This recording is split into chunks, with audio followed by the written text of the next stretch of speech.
might be wondering, what are we doing today? Will I tell you horror stories? Will it get dark inside? Oh, aus my perspective, it is dark, but yeah. So let's see. Well, we digital nomads, we love our freedom, right? No boss, no office, no limits. But no one told us that freedom comes with Wi-Fi issues, overthinking at 3 a.m., and the occasional existential crisis. So let's talk about that last one. Picture this. You're in Bali. The sun is setting. You've got a coconut in one hand and your laptop in the other. You're living the dream, right? But inside, you feel disconnected. Maybe it lunches. Something is missing, but you can't quite name what it is. So,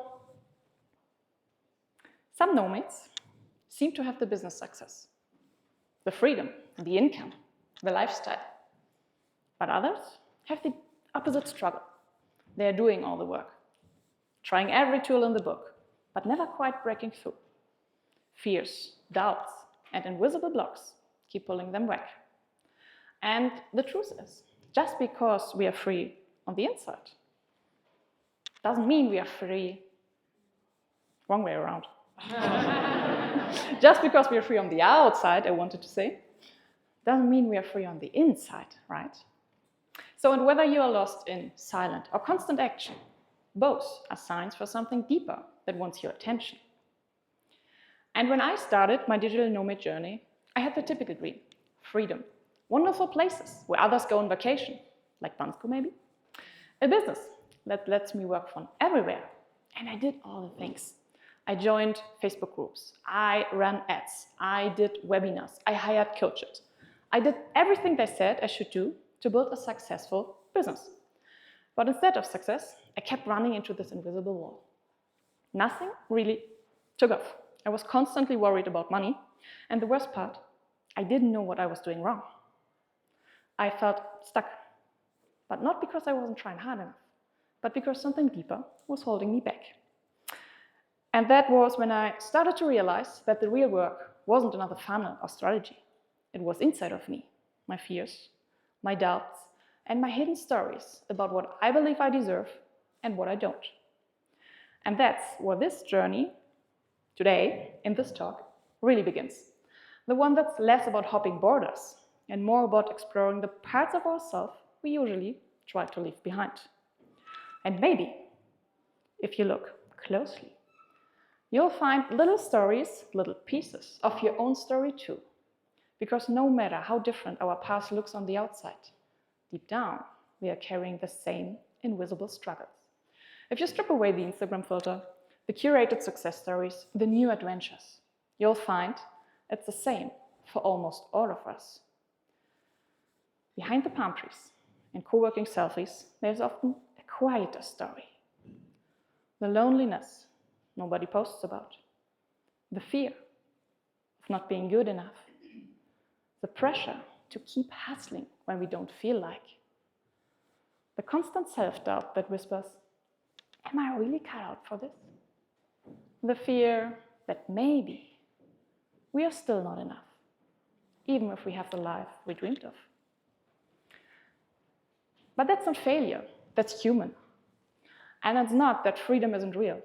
It's just that real freedom starts inside. And that's where shadow work comes in. So, what exactly is shadow work then?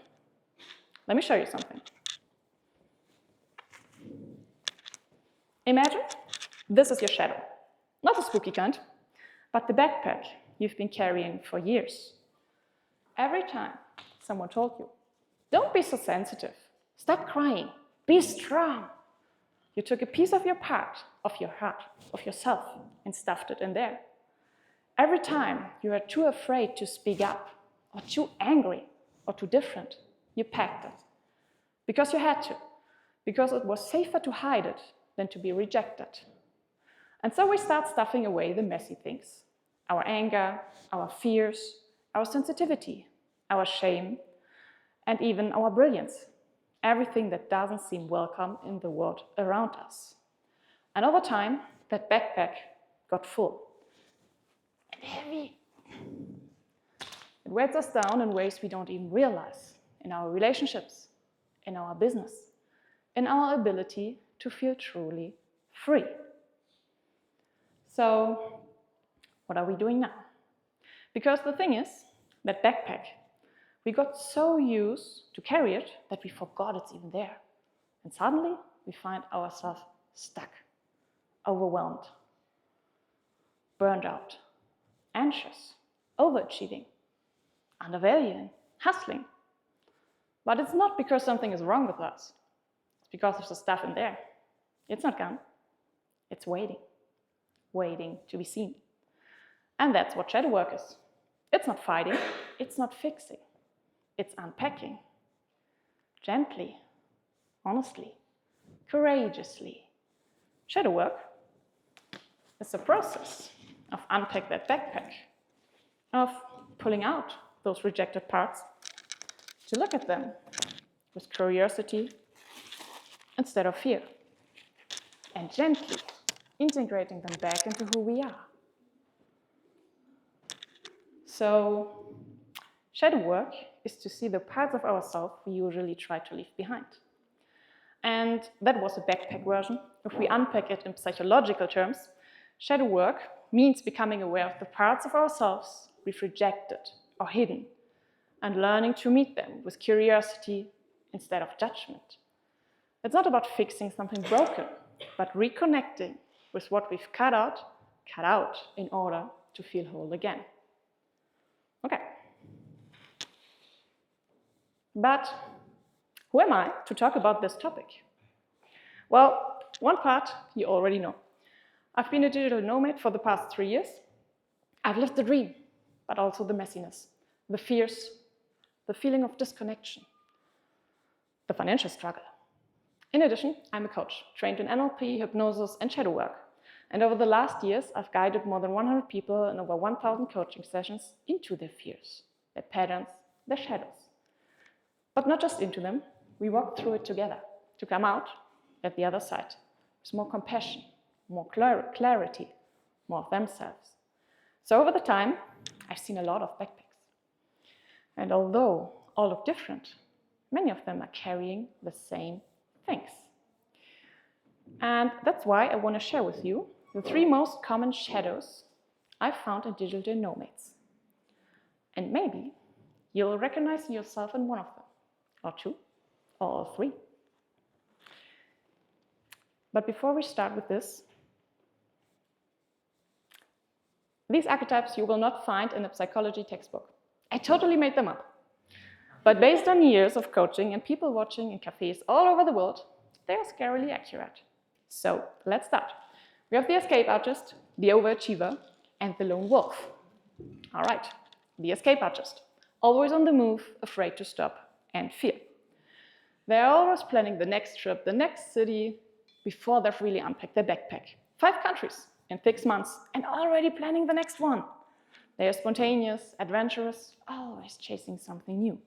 And they say things like, I'm not meant to stay in one place. I get bored easily.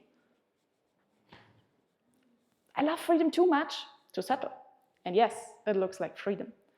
But underneath, there's often something else. A fear of stillness. A fear of what might surface when the noise quiets down. Because stillness creates space. Space for feelings like sadness, loneliness, disorientation, restlessness. It creates space for old wounds, for shadows. And those feelings, they once felt too big, too much, too painful. They've learned early on, staying still means feeling, and feeling wasn't safe. So they keep moving, because moving feels like control. But deep down, they're exhausted, restless, never quite arriving anywhere. And yet, what they're really longing for is not the next destination. It's to feel safe, staying where they are, being who they are. So the question isn't, where are you going next? It's what are you afraid you'd have to feel if you stop moving, if you stop running. Okay, let's move to the second one, the overachiever, where self-worth equals success and hustling becomes a coping mechanism. So this one left the 9 to 5, but accidentally recreated the same pressure, just with better weather and more WhatsApp groups. They're always producing, creating, launching, optimizing. They know their KPIs. They have to-do lists for their to-do lists. Their day starts with I should, but ends with I didn't do enough. They say things like, I just want to make it work. I relax once I hit my next goal. And it's not about the money, it's about freedom. But inside, it's never enough. Not because they're greedy, but because every quiet moment feels like failure. Every quiet moment is filled with the pressure to do more, to be more, to earn more. So, for the overachiever, success is a survival strategy. It's not just a business goal. And the thing is, when the things get quiet, a different voice comes in, the one that whispers, you're falling behind. You're not doing enough. You're not good enough. So, somewhere deep down they've learned, if I don't achieve, I don't matter. Rest is lazy. Rest is failure. So they keep going, burning out silently, secretly terrified of what would happen if they stopped. Because in the shadow, it's worthlessness, producing the fear of failure that saves you of having to confront it. The fear, and without proving I have no worth, that if the business fails, I fail as a person. So what they are really longing for, but rarely allow, is to feel worthy without proving, to rest without guilt, to be worthy, to be enough, even in the quiet. And if any of this hits something in you, ask yourself, if you stopped performing, would you still feel worthy? And if your business fails tomorrow, would you still know who you are? It's like pouring water into a bucket with a hole. No matter how much you pour, it never feels full. All right, let's look into the third one, the lone wolf, where independence becomes isolation. This one prides themselves in not needing anyone. They book solo trips, work alone, solve problems in silence. They show up at events, talk about mindset and growth, but never quite let anyone in. Because somewhere in the past, connection hurt. Vulnerability wasn't safe. And so they've learned, if I rely on no one, I won't get disappointed. It's safer to be alone than to be rejected, than to be left. So they say things like, oh, fine, it's all good, I'm fine. But fine often means disconnected, lonely, tense. Because in the shadow, it's a feeling of not being lovable and loneliness. And by the way, you don't need to be alone to feel lonely.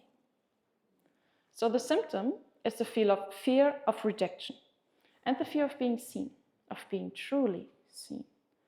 And so they isolate themselves, not because they don't want love, but because they once learned that love hurts. What they deeply want is to be held, to be supported, to not always be the strong one. But first, they need to believe that letting someone in won't destroy them.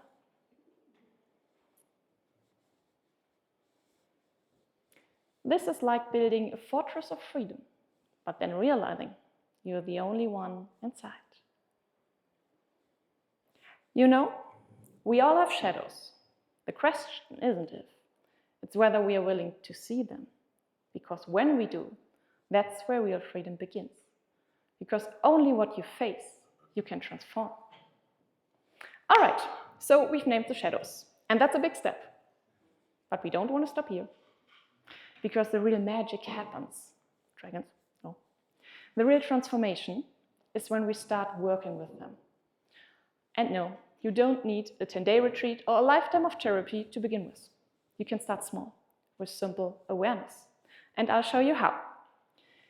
Here we have, may I introduce, the Shadow Work Travel Toolkit, including the trigger tracker, the mirror compass, and the grounding gate. So let's directly jump into the trigger tracker. Not what happened, but what you felt. Let's be honest, we all get triggered. Maybe someone criticizes you.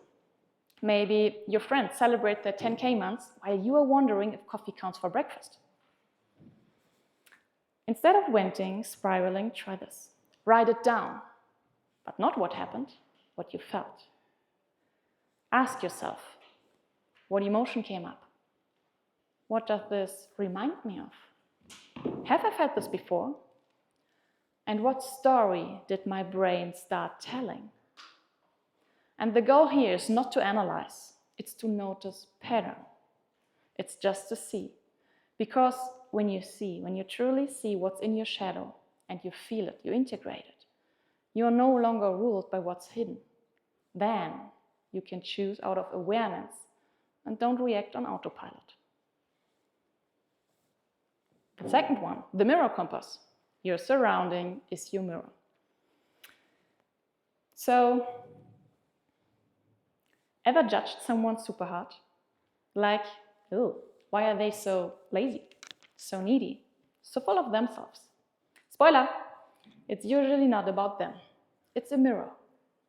What you can't stand in others often points to something you've rejected in yourself. So instead of judging, ask yourself, what part of me is this reflecting? For example, jealous of someone, maybe it's showing you a desire you've buried. Judging someone on being lazy, maybe there's a part of you that craves for rest. Annoyed by someone's neediness, maybe there's a part of you that wishes to ask for help.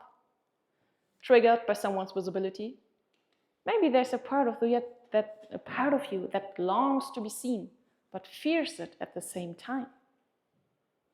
Your outer world is full of clues to your inner one that helps us see that our reactions often say more about us than about the others. All right. The grounding gate, because your shadow lives in your nervous system too.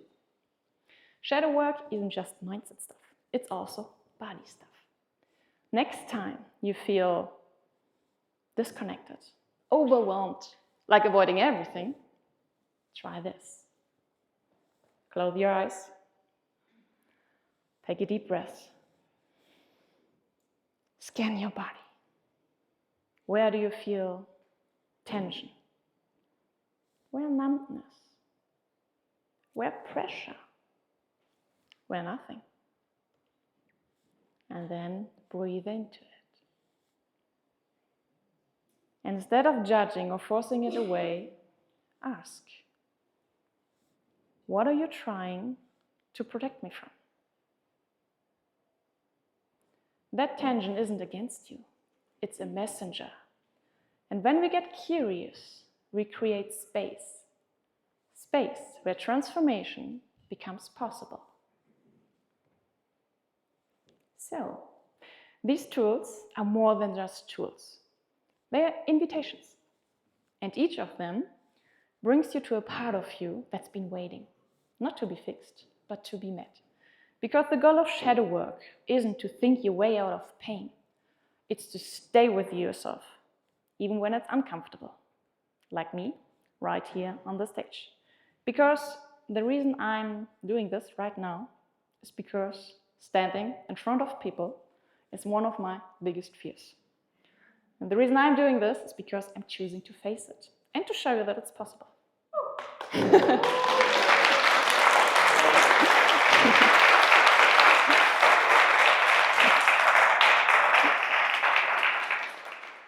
Thank you.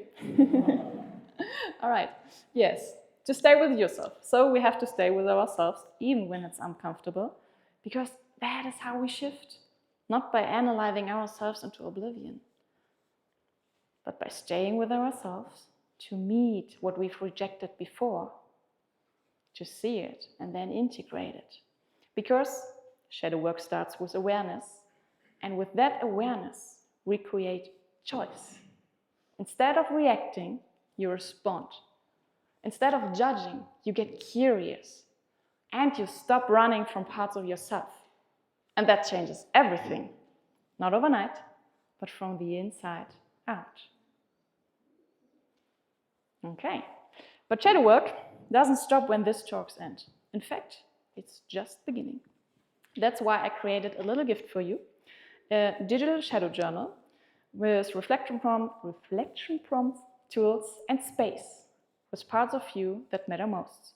You'll get the QR code at the very end, so you can take it with you wherever you go, because your shadow travels with you, and so does your power. But before we come to an end, and I hope I have the time, I would love to guide you through a short inner experience. But I will run over the time if I do this now. So I will ask you, will you hear it? Do you want to hear it? Or...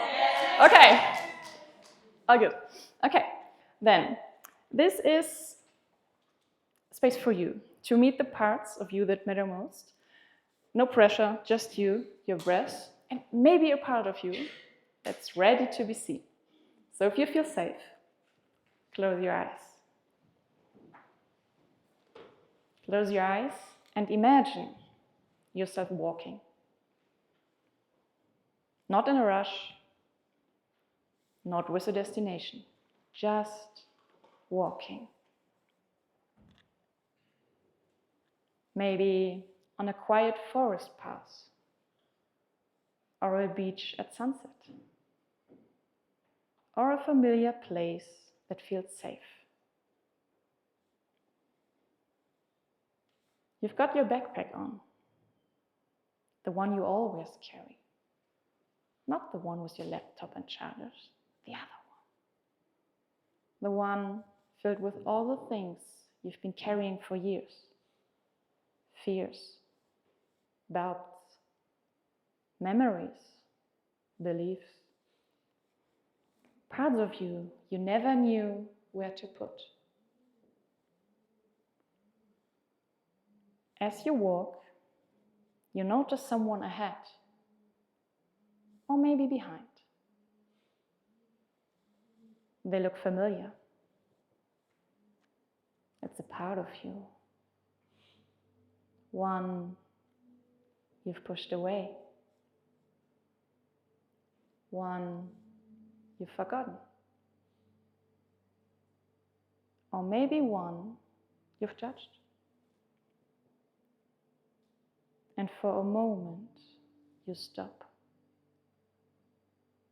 You look at them. Maybe they're younger. Maybe angry or sad. Maybe just tired. And instead of turning away, you pause. You breathe. And you invite them to walk beside you. Not to fix them, not to change them. Just to say, you belong with me.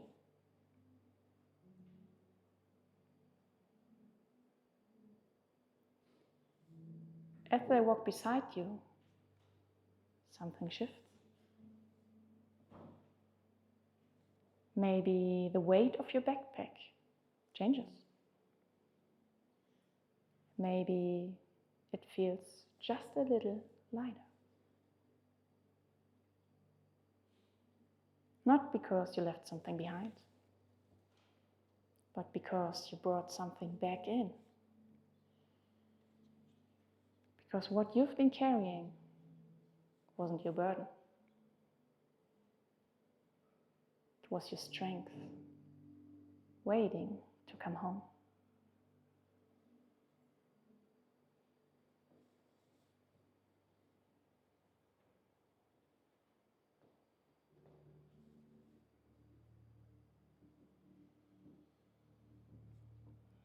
When you feel ready, slowly bring your awareness back to this room, back to your body, back to now.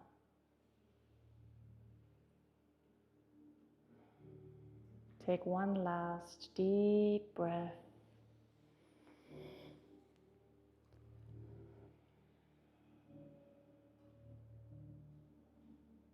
And gently open your eyes.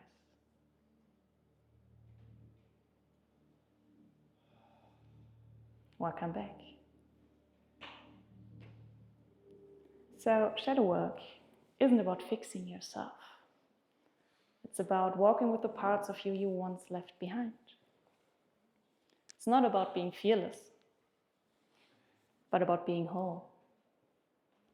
Not about having it all together, but to walk with all of you. Even the scary, the messy, the too much, the not enough parts. And to help you keep going on this journey, I created this little gift for you.